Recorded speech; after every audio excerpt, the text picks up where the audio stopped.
दोस्तों, जैसे कि आपको पता है, छींक आना एक प्राकृतिक क्रिया है जो कि एक स्वस्थ जीवन के लिए बहुत ही जरूरी है।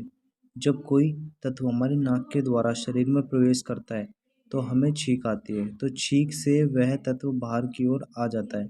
बहुत से लोग छींक को बहुत ताकत से छींकते हैं, तो उससे उनकी पसलियों में फ्रैक्चर आने का भी संभावना हो सकती है।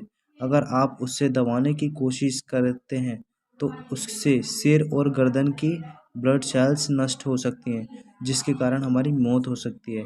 किसी भी कारणवश हमें नॉर्मल तरीके से छींकना चाहिए। कैसा लगा ये video? Like, share and subscribe करें।